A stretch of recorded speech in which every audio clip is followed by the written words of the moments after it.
Shalom, nongeye kubasuhuza mu izina rya Yesu.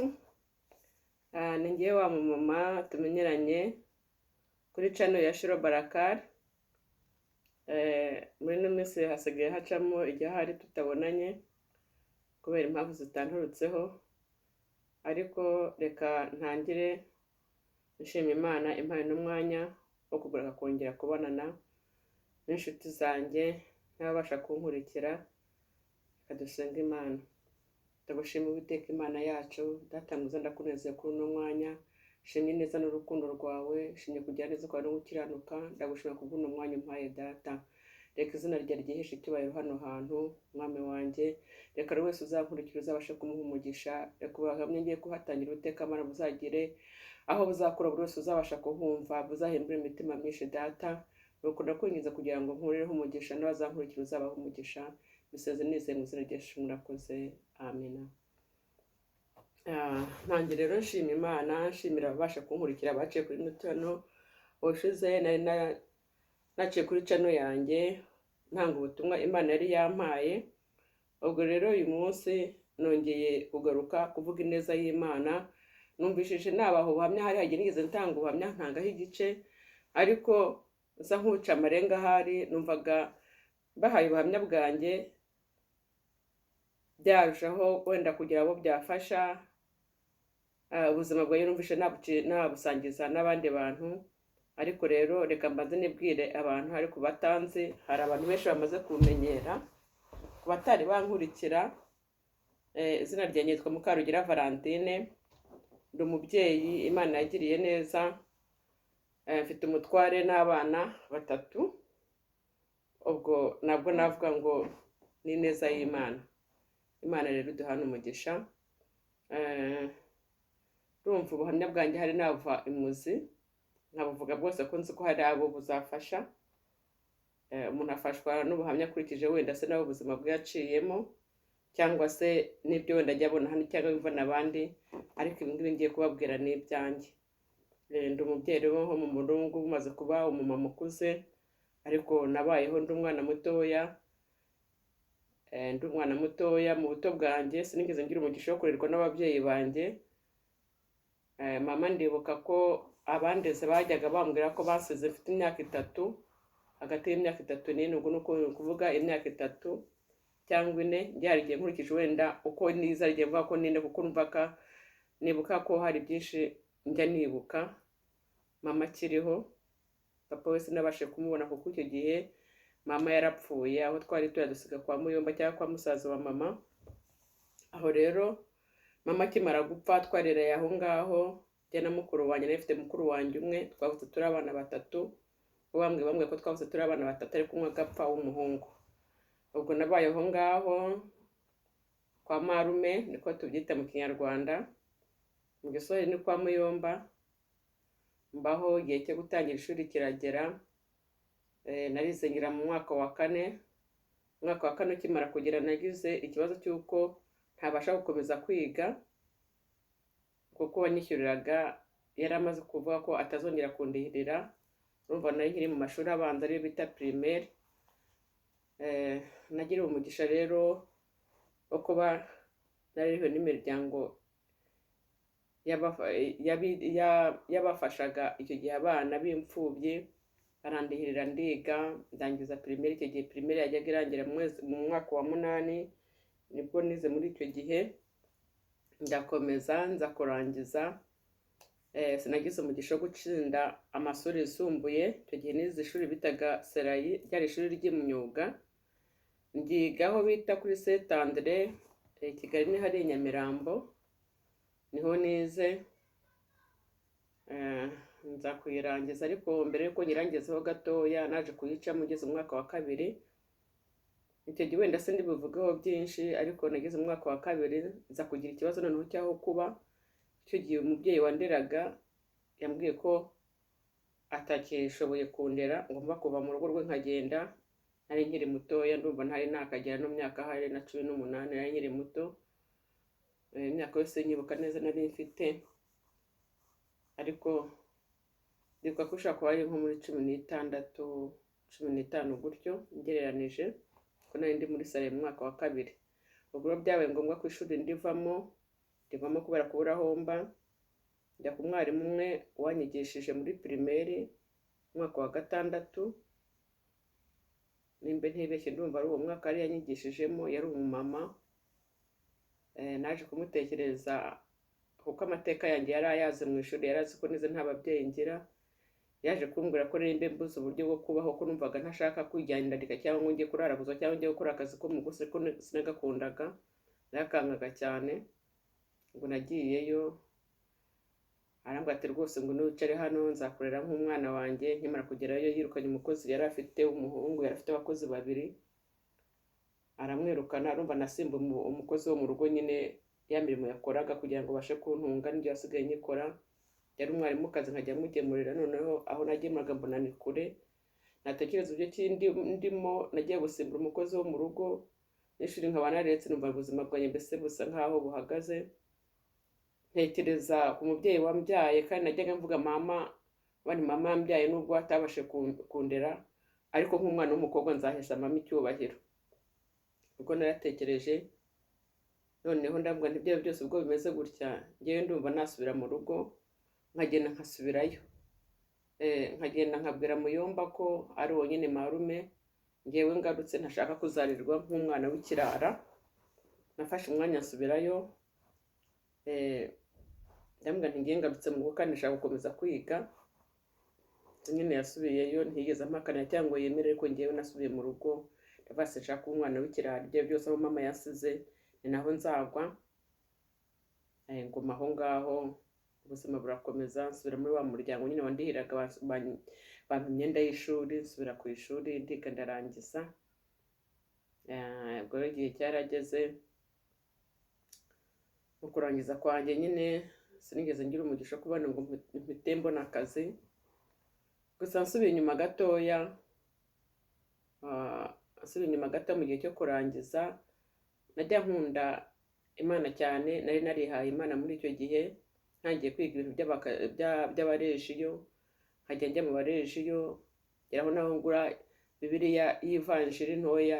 Icyo gihe nari ndi umunyagatulika, bagera naho bantora muri icyo gihe, bantoye kuba umukuru w'akarere mu rwego rwa paruwasi. Bashinga urubyiruko, abana mbese bakiri mu gihe cyo kubatizwa no guhabwa ukarisitiya. Abana nkajya mbigisha, abana barankunda, nanjye ndumva ndabikunze. Ubwo hamwe n'aho ngaho ndacyakomeza kuvuga ineza y'Imana, buri icyo Imana yagiye indinda. Ni ukuri burya kwizera Imana no kuyikora ni byiza.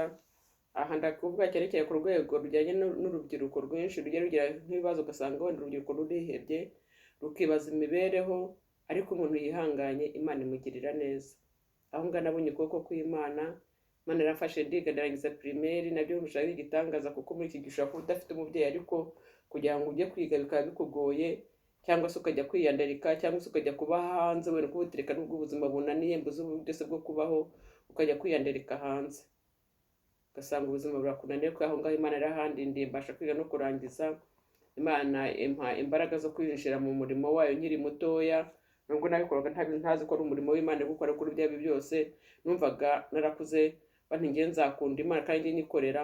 Noneho kandi nkora ipfubyi cyane, ku buryo ngiye nkiri muto najyaga mba nti Imana nimpa ubuzima bwiza, nzashiga ikigo cy'abana b'imfubyi. Gusa hamwe n'ibyo ngibyo ntibyakunze, buri ngo nagishinga. Ariko iyo umuntu akiri mu mibereho y'iki gihe, gifite ubuzima byose birashoboka. Ubwo navuga ngo ni igice cya mbere. Wenda hari igihe ino minota tewe n'iminota YouTube iduha wenda itari buze kugeramo, ntabwo mbizi, ariko nibicikamo nzakomeza ari ikindi gice cya kabiri cyangwa cya gatatu bitewe n'igihe buzarangirira. Ubwo rero hagati y'aho ngaho ndi kwinjira noneho buryo ki Imana yampaye umuhamagaro wo kugira ngo nakire agakiza.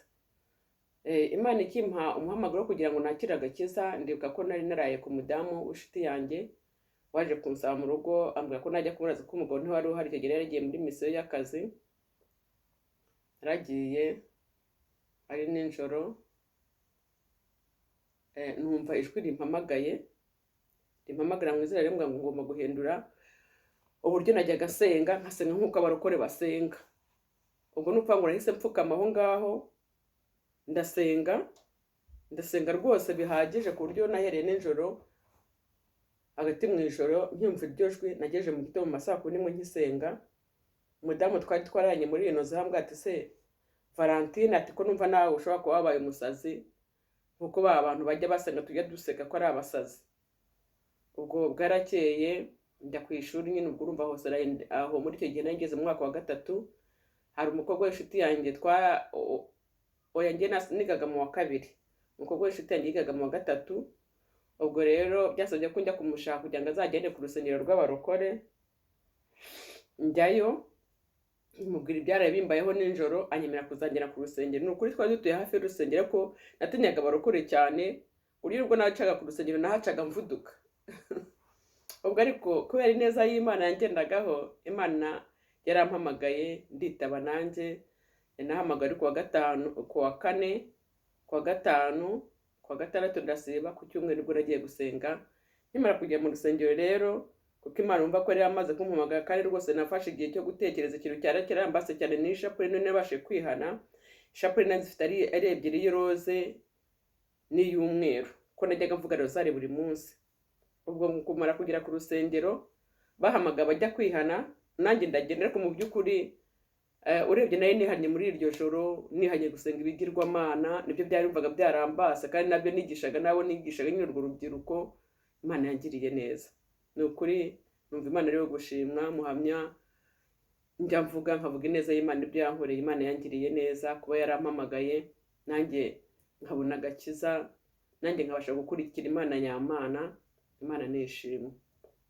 Ineza y'Imana narayibonye. Muri icyo gihe rero ubwo navuga nageze ku rusengero basengera abantu, nahise mbatizwa mu mwuka wera, ntangira kuvuga mu ndimi. Ariko urebye byatangiye nijoro n'ubundi icyo gihe numva iryo jwi, kuko nasenze igihe kirekire ndasenga ndarira. Ngeze ku rusengero basengera abantu, nahise nuzuzwa umwuka wera, ntangira kuvuga mu ndimi. Ndibuka ko dusohotse mu rusengero, abanyamasengesho bahise bambwira ngo bafite groupe basengamo, ntange nzajya nza gusenga. Mu by'ukuri urumva ko by'abarokore sinari mbimenyereye, bahise bamfata. Ntangira iki gihe kuba umunyamutwari cyangwa umunyamasengesho. Haba ikibazo runaka bakavuga ati mu cyumba cya kwa kanaka hari abantu b'Imana basenga, ntangira nanjye n'abantu b'Imana basenga.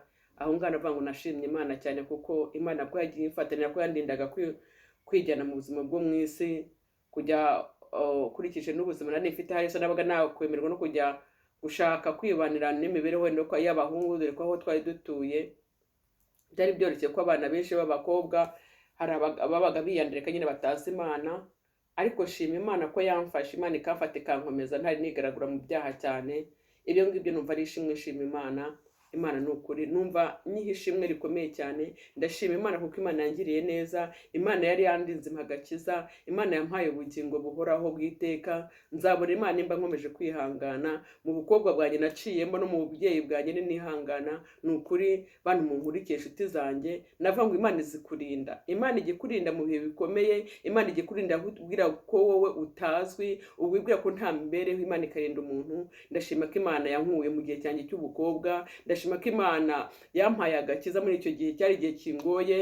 Si ukuvuga ngo wenda hasi nuko ngiye hari icyo nari mfite ndanarusha abandi bana, ariko ntacyo. Gusa icyo shima Imana uko yagiye indinda ibyo ibyaha, nkaba ikandinda aho nakagombye kuba naragiye mu byaha, cyangwa se wenda nk'ubu ngubu nza kuba nariyobe nk'uko nshaka.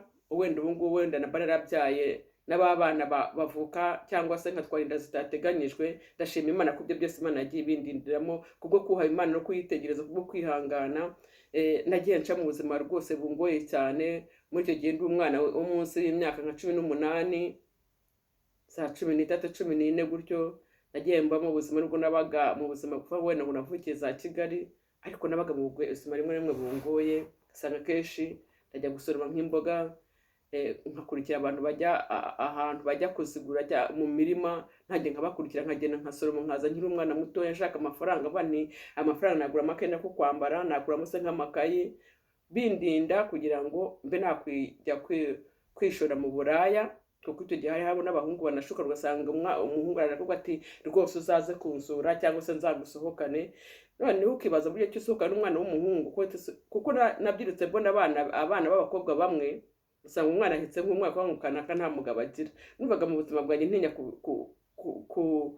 kuzabyara umwana utagira se, nkumva nanze abahungu, mva ndanabatinye. Icyo kintu rero cyagiye kindinda rwose. Imana indindira ubwari bwanjye kugeza aho Imana nabaye umukirisitu nyine, Imana ikajya impa amasezerano cyangwa ati nzakugirira neza. Niyo mpamvu rero ineza y'Imana ariyo nkivuga. Nabonye ineza y'Imana, Imana impa isezerano ryo kuzaba umutware, ngera aho ndashaka, ndabyara. Ariko nyuma ho gatoya nkiri umukobwa nyine nkimara kwizera nkitangiriza y'agakiza, Imana yambwiye kuzanuma mu gihugu cy'amahanga. Ubwo rero ndayishima ko Imana yabivuze. Nubwo nageze muri iki gihugu cy'amahanga hondi mba hanze, ntabwo mba mu Rwanda, ariko ni ukuri byavuye mu neza y'Imana hamwe no kwihangana Imana yangiriye neza. Ubwo rero kugira ngo ngere mu mahanga nabyo byabaye inzira ndende cyane. Muribuka ibyabaye mu 1994 iwacu mu gihe cya jenoside nyine yabayeho. Ariko mu kubaho natega mbaza Imana, se Mana, iri sezerano rizasohora ryari? Dore ko ngiye no gushyingirwa, ndibuka ko hari umuvandimwe nigeze kujya kubwira ko mfite ubukwe, nabonye fiance, ngezeyo baranduka. Ubwo ndi kugera nyine sa nk'ucamo muri make nsa nk'usigara inyuma, nkusubira inyuma. Bamaze kundoga nabwiye fiance wanjye, ndamwumva rero ndarwaye. Ubwo icyo gihe nyine najyaga nduka nkabura bakandutsa, ariko nkumva ntibishira mu mubiri. Ndarwara rwose, ndaremba. Nashyingiwe ntwite, narashyingiwe mu gihe cyo kumara gushyingirwa ndatwita, ntwita ibyo birezo bikiri mu nda. Byarangoye cyane. Ndibuka igihe kimwe umutware wanjye yagiye mu kazi, hari umumaro warambwiye ati noneho we kugira ngo uzakire ampa utuntu tw'utwatsi tumeze nk'utuboga ngo nzadutogose mu birayi, ndatogosa. Arambwira tuzadiyara, ariko ku burya nta kintu byatanze, ahubwo inda yanjye yarabyimbye cyane. Ndi mu nzu jyenyine, numva umwuka ugiye kumperana. Nibwo nagiye mfashe igihe cyo gusenga Imana, bati Imana, nta n'umuntu wari undi hafi avuga ati wenda yari kuntiza amasengesho akansengera. Ariko nibuka n'abandi Imana, nanjye nigeze nsengera abandi bantu. Nibutse Imana imirimo nagiye nkora, ndabana Imana, ibuka ko nagukoreye, ibuka gutya na gutya, ndakora umurimo wawe. Kuko icyo gihe nari ndi umuririmbyi. Hari umupasiteri mwenda ntari buvuge mu izina, twari twajya tujya kuvuga akaguma mu gihe cyo kuvuna, tukagenda mu muhanda tugenda tuvuna, mbese twibutsa abantu ko bagomba kuza gusenga mu gihe cy'amateraniro. Noneho ndavana Imana, ibuka na za ngoma njya mvuza, ibuka na bya bindi Imana, ibuka n'abana nagiye mbwiriza. Mbese kuko nagiraga kenshi ubumwe n'abana b'urubyiruko nyine, si uko kubona gusa ngo narabigishaga. Hari igihe twajyaga dukora n'ikintu cy'ikimina nyine, nkakoresha abana ikimina, bagatanga amafaranga, usanga abana kenshi banyumvagamo kandi nanjye mbakunda. Ubwo rero ngenda nibutse Imana muri icyo gihe, nibutse Imana imirimo yayo yagiye inkorera. Imana ingirira neza. Nararwaye kugeza aho najyaga nkumva inda, nkigenda izamuka ijya hejuru, nkajya abana Imana byose inda izanca mu kanwa tu. Murabona muri kiriya gihe cyo 1994 ntabwo byari byoroshye kuba umubyeyi utwite, uri kumva urusaku rw'ibiba hirya no hino. Igihe cyarageze mva mu Rwanda, ariko mva mu Rwanda afite isezerano ry'uko Imana isangira mu bihugu by'amahanga. Mu by'ukuri kera, kuko ukurikije ukuntu nakundaga Kongo n'ukuntu bavugaga ngo icyo gihe ari cyitwa Zaire, ukuntu abantu bajyayo, ukuntu abantu bigayo bakaza, mbese bazi ubwenge cyane kuruta hari barize iwacu. Numvaga nyikunze. Imana ikimara kumbwira ko nzajya mu bihugu by'amahanga, numvaga nzajya muri Kongo. Ubwo rero nayigiyemo nyine, njya muri icyo gihe ntwite, narabuze amahoro, numva nta mwuka nkigira wo guhumeka, nkumva mbese nta buzima mfite, kuko nararwaye naranarembye, ngendera ku gakoni. Naciye muri Kongo nyijyamo, igihe kiragera nabwo ndarwara cyane, mara amezi 5 ndwaye.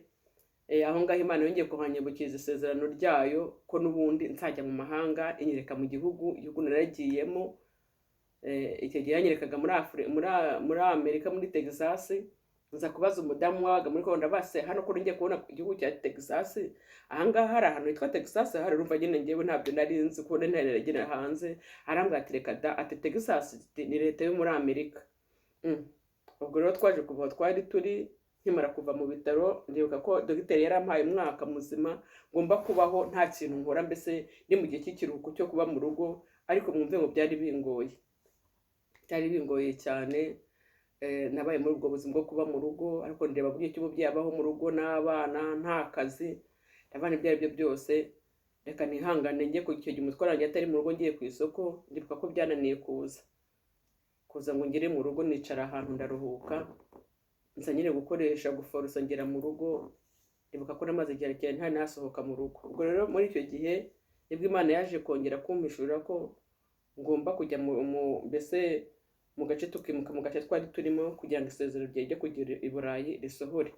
Umuntu aza kumbwira buryo ki umuntu ashaka kujya i Burayi, ariko njyewe muri njyewe numvaga bitashoboka kurikije uburwayi nari mfite, kurikije intege nkeya nari mfite. Ubwo rero naje gushiduka nyine haseri ibikoze ku buryo ijyana abantu hanze, nshiduka nanjye naje hano. Ariko umuntu umwe aratubaza w'umuzungu ati se igihugu cyo muri Finland murakizi? Numva ntacyo nzi, ariko nkaba nzi ko ndi ku isezerano ry'uko Imana yambwiye ko nzaza muri Texas. Ubwo rero iyo disiyo twari twarakuze ntiyakunze nyine, abandi bantu baje kuyigenderaho, noneho Imana incira izindi nzira zo kugira ngo mbashe kuza muri iki gihugu cya Finland nyine aho ndi hano. Ndabishima kuko icyo gihe mu buryo nagiye mbona ifaridi mbese yarimo dosiye yacu, mbona umuntu wari ushinzwe ahantu muri hasari, mbona afashe ibikarita bigerekejeho arabigerekeranya. Ukwezi twagomba kuzamo twamaze imyaka 2 kandi twagomba kuza mu kwezi kumwe, ariko byarakunze nyine kubw'umugambi w'Imana, kubw'ineza Imana ibyo yari yarasezeranyije birasohora. Ubwo rero navuga ngo cyari nk'igice cya kabiri mvuze buryo ki isezerano ry'Imana rishohoje kugira ngo inyereke ineza yayo. Njyewe numvaga iby'Imana yambwiraga rimwe na rimwe kwitekereza, nkumva ko nta muvandimwe ngira, nkumva ko nta n'umuntu mfite hanze, nkumva ko n'umutware atari uzatujyana. Ariko nkumva hari umuntu agira mu ntege nkeya ku bantu b'Imana. Iyo Imana yakubwiye ikintu nawe ukabarimo neza ukumva urizeye, ni ukuri bijya bikunda. Ubu rero ushimira Imana nuko bana Imana ni nziza. Imana yangiriye neza ko ari ko nzagera muri iki gihugu, ikankoresha ibyo ishaka, ikangira mu buzima wenda bungoye, ariko nabubayemo ngera inaha ngaha. Abana banjye barakura, ubu ni bakuru, umubyeyi ufite abuzukuru. Ubwo ni ukuvuga ngo shima Imana kuko Imana yanyongereye umuryango. Ndabona hari iminota bampaye resa nk'iri kugenda ishira, ariko icyo shima Imana abantu bankumva, abantu bankurikiye, nuko Imana igira neza, nuko Imana ntabwo itererana. Reka rero mbongereho muri make yahari iby'Imana agiye ikora. Ni ukuri aho ndanga muri iki gihugu, Imana agiye impa amasezerano menshi akagenda asohora. Ndongera kuvuga ku by'Imana yankoreye mu gihe cyashize. Nigeze gufata igihe kimwe kubera gukunda business cyangwa ibintu by'ubucuruzi, njya hanze. Icyo gihe nagiye mu gihugu cya Maputo. Ngeze muri Maputo, igihugu nari ndimo, nagezeyo nyine ndarwara. Maze kurwara ngaruka muri kino gihugu ndimo cya Finland, ariko ibyo nari narajyanye ibintu by'ubucuruzi mbisigira umuntu. Icyo gihe musa no kujya nshakira ibyangombwa, ariko ibyangombwa yashakiye yaragiye abyiyandikishaho. Amaze kubyiyandikishaho nijoro ndyamye, nza kubona umuntu ateye umupira imbere yanjye. Twari utubwate tubiri, buri akabwate kari imbere yanjye, umupira akarawusosa kajya ku kari kabwate. Numva ijwi riramwe ngo wa muntu wabwiye gushakira ibyangombwa ngo ntabwo ari wari gushakira undi muntu. Mu by'ukuri numvaga umuntu atabikora kuko numvaga ari mwene data mwizeye, ariko byaje kurangira n'ubundi ibyangombwa kimara kubibona ngiye kubireba basanga kode nari mfite bari barampaye nyine byagenaga n'ubwo bucuruzi bwanjye atarizo. Ubwo urumva nyine byahise birangira aho ngaho, bimara igihe nta ipapuro by'ubucuruzi mfite. Nza kujya guteshaka ibindi, ishatse ibindi nabwo mbishaka ntahari. Nyine nagiyeyo kugira ngo ujye gusohoka, bisohoka ntahari, bifatwa n'undi muntu.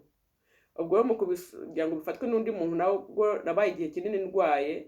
Mu gihe nari ndwaye ngiye gusubirayo, urumva byansabye kugira ngo nanone mpinde umuntu usigara aho hantu nyine kuri iryo duka nari nafunguye. Byagiye hazamo ingorane nyinshi cyane, nkajya nizera abantu nasigiye ibyo bintu bakagenda babihererekanya, ibintu biza guhomba neza birashira. Ariko nshimira Imana iby'Imana agiye inkorera, nuko mu gihe cyashize nagiye kubona mbona gutya bwa nyuma umuntu bari kubigurisha nari nasigiye iryo duka ajya kugurisha ngiye ntabizi. Ariko Imana irambwira ngo cya kigerageza umaranye igihe ngiye kugishyira ku iherezo. Naje gushiduka rero ibyo bintu bagiye kubigurisha, nari mbarije kuki ibintu bintu wabigurishije, arampakanira ngo yango ariko umuntu ngo waguhaye ngo ayo makuru ninde. Ariko buryo icyo mbamenyesha nuko mu ijuru hari Imana, nimbe dusenga Imana nyakuri. Mu ijuru hari information, iyo ijuru ryadukingukiye Imana ibasha kukubwira amakuru yose. Ubwo umuntu mu gihe yagombaga kugurisha iryo duka bajya kumuha amafaranga bari njye uyakira, natumye abantu basanga aho hantu ntarindi, abantu rero natumye bakira ayo mafaranga. Wari kuza kwinjira muri iryo duka agiye kurikodesha, agiye kubona mbese abona ahasanze abantu yabanje no kwikanga agira ngo ni abandi bantu bari batanze baje kurikodesha, kuko bari bumvika yagomba guha amafaranga, yasanze atari we uhari. Ndamubwira nti iduka ni iryanjye, ngo murakubona amafaranga, kuko ibyo bicuruzwa byose uwo muntu wari urimo yari yamaze kubikuramo, abikuramo ntabizi, nubwo nari nashatse kubimuha ariko we ahakana ko mbese ntagomba kubimuha kuko ntitwari turi kumwe, yumvaga agomba kubirya byose. Ndashima Imana rero kuko Imana burya twebwe igitumenyera imigambi ikadutegurira twebwe naho tutari. Ayo mafaranga yo gukodesha iduka narayakiriye. Ibyo bintu umuntu yari yagambiriye kugurisha byo mu iduka harimo n'amafirigo narabyaye, we yagiye kugira ngo abitange ajye kubigurisha, mbese yabigurisha n'abandi bantu baje kubipakira baramuhagarika ntiyabitanga. Murumva ko nta Imana itankoreye, nubwo iduka ryahombye ariko Imana bate ikigeragezo reka tugishyire ku iherezo. Ubwo iherezo ry'icyo kintu rero nuko byaje kugaragara iryo duka nagiye mpa abantu batandukanye, bamwe bitwa bene data, hari abo nagiye mpa za procreation, wenda ntabivuge mu mazina yawe wenda kubera umutekano wabo, simbavuze ko Imana irabazi. Procreation nkandikira umuntu procreation najya kwimusanga ngo ayitange akanga. Icyo cyangombwa umuntu yari yamfatiye nabwo kuntuze kuri yari yaramfatiye byaje kurangira nayo akiyandikishijeho. Umuntu waje kungura iryo duka mbere nashiditse ibintu biri mu iduka byose, abipakiye abikura mu iduka akajya ajya kuvuga ko afite irindi duka acuruzamo, kumbi ryari ry'umuntu yakoreraga, akaza akavidura ajyane we. Iduka ryashize neza rishize. Ariko icyo nshima Imana nuko Imana yari yambwiye ko igiye kunyigisha umuntu. Imana rero yambwiye ko izanyigisha umuntu, niga umuntu bwa mbere. Ibyo Imana yari yambwiye byatangiye icyo gihe ndi kujya mu gihugu cyo muri Belgique. Njya muri Belgique, Imana yambwiye ati ugiye gutangira ishuri ry'ugu umuntu, ntabwo nari nzi ngo Imana izabinyigisha gute. Ariko bantu b'Imana nshuti zanjye munkurikiye, ni ukuri ishuri ry'Imana rirakomeye. Gusa hamwe no kuryiga, iyo ubayemo neza ukaba hafi y'Imana, Imana igiye igenda igucira inzira ukabasha kwiga neza ntusubire inyuma. Hari ibyo tugenda ducamo utabiciyemo neza wava mu gakiza. Ariko icyo shima Imana nuko Imana hamwe no kuncisha muri ibyo ngibyo, narize niga umuntu, narize niga buryo ki ushaka kujya gucumbika ku muntu. Ndibuka umuntu umwe wantumye ngo nzajye kumusura, ngezeyo ku munsi wa kabiri yantumye ngo tuzamara ibyumweru 2, aranyirukana ndi kumwe n'abana. Umuntu arongera acumbikishiriza ahandi. Ni ukuri ntanabyize, ntazi ngo icyo gihugu ndimo n'ubwa mbere nari nkigeramo, ariko Imana yaranyigishe kandi Imana agiye inyigisha mu buryo butandukanye. Navuga ngo iyo uri umuntu ari muri ino se ntabwo ubuze ejo ngo uzahura n'ibiki. Hari igihe uhura n'umuntu ukagira ngo umuntu ni mwene so, ariko aje kubereye ishuri. Hari byinshi nagiye nsimbuka, wenda nzagerageza ubutaha buryo ki nzavuga buryo ki umuntu twebwe abamama, umuntu ushaka kubana n'umuntu ndagucumbikishiriza hano. Ubutaha nzabaganiza buryo ki ushaka kureba umuntu ukabona umuntu ni mwene so, ukabona ibyo akora ukagira ngo mbese ni iby'Imana, ariko Satani yaramaze kumuvangira. Nabonye aho umuntu ahemukira mugenzi we, nabonye aho mugenzi wawe ashaka kugutega ndetse wamugiriye neza akaguhemukira. Ariko ngo bishatse kuvuga ngo nibwo umuntu yaguhemukiye wowe ntuzamuhemukire, uzasohoza imigambi y'Imana kuri wowe. Ndangije ngaha buno buhamya rero naringeze ku cyo bita buryo ki ineza y'Imana igenda yigaragaza ahantu hose, kandi icyo Imana yakwigisha urundi kiragaragara. Muri icyo gihe Imana yari yambwiye kugiye kunyigisha umuntu, nabwo natangiriyeho ivuga butumwa kuri WhatsApp. Ndibuka kuri WhatsApp icyo gihe byari najyaga mvuga ijambo ry'Imana nkakora ubutumwa bwiza, abantu benshi bakanseka bakambwira ngo naravangiwe. Ariko hamwe n'ibyo ngibyo byari inzira y'Imana n'imigambi y'Imana kugira ngo ibashe kwinyigaragariza kandi neza y'Imana nyibone. Ndashima Imana rero kuko ibuje kubana nanjye.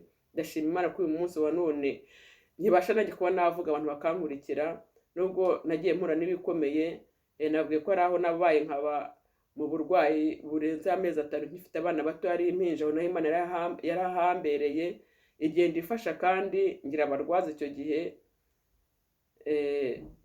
aho ntari nkure kubagira. Imana yandinda amezi 5 mu bitaro, indinda nta murwaza mfite, igeza aho njya gusura abantu ndi kumwe n'abana. Imana irahandinda nabwo irancumbikira mu kindi gihugu. Nari nkiri umunyeshuri byari bingoye, umutware ufite akazi gusa, ariko aho ngaho nabonye Imana mu gihugu cya Maputo. Aho nari nagambanira se agomba no gupfa mu gipanga ahantu ndi ahantu haborotse kizengurukijwe n'amashanyarazi, Imana irandinda. Aho ngana nagiye mbona ukuboko kw'Imana, tegeza kuba uri mu gipangu umuntu akagukingirana, uri mu nzu utazi ko ukingiranye, imfunguzo zo mu gipangu zose bazikuyemo, ariko hose nagiye mbona Imana. Ineza y'Imana ndayibonye, nabonye Imana mu bucuruzi bye ntibyangushije. Ni ukuri sinzi ahari se nimba ubuhamya wenda butanze ku buryo umuntu wenda yakumva busobanukiwe, ariko ngo Imana yagiye indinda impfu nyinshi mu kugura ibyanjye muri icyo gihe ndi muri Maputo. Hari ahantu nari najyanye imodoka ebyiri zisa nkaho zari ziri, wenda sindivuga wabikoze, ziza kugurishwa n'umuntu nari nizeye witwa ngo nari nahaye procurasiyo. Nari mubajije arahakana, ariko uwaziguze aza kumbwira ko ari we wabigurishije. Mwizeye numva ngo ni mwene data, ntacyo ntamukoreye. Gusa bene data icyo twizera ni uko nimba dusenga turi abanyamasengesho, nimba turi abakirisitu twizera Imana, twizera Imana tutava ngo turakora ibyiza kuko bazabitugana cyangwa babikore ngo babibone neza. Imana ndayishima kuko ikomeje kumpa agakiza kankaba nkikarimo, nubwo njya nkumura n'urugo rwo muri ibigeragezo bitandukanye, ariko Imana ihora ari iyera. Imana ni nziza, Imana ni ishimwe. Ubutaha nino njya gutanga ubuhamya ningirirwa umugisha wo kuba nabutanga, nzatanga ubuhamya bujyanye n'ubuki gukorera Imana, bisa kugira ngo umuntu yihangane, kuko atari ukwihangana bishi byagenda bidusubiza inyuma. Ndashima ineza y'Imana, urukundo rwayo. Nkomeje gusaba rero abantu basha kujya bankurikira, mwajya mukora subscribe, mukakwana no kunzogera nyine ariyo subscribe, mugashyiraho na like kugira ngo ahari se ubutumwa nzajya mbona, cyangwa se utuntu n'utundi mujye mubasha kunkurikirana. Ubwo rero ngewe ndi umukristo mu itorero rya DPR, nasengeye mu itorero rya hariya mu Rugarama i Kigali. Paruwasi yanjye yari hariya mu mujyi aho bitaga ku Gacinjiro kera. Ndashima Imana rero ko ndasuhuza bene data bazabasha kunkurikira, ko bazabasha kumura tudaherukana. Mwese ndabasuhuza, bari mu mpande enye z'isi zitandukanye, abari mu bihugu bitandukanye, mwese ndabashuhuje. Hari abanzi hari n'abatanzi, ariko n'ukuri ndabashuhuje, kandi aho turi hose tujye dukomeza gusengerana kugira ngo urugendo twatangiye tuzarusohoza amahoro. Imana niduhana umugisha. Mwari muri kumwe na Mukarugira Valentine. Shalom.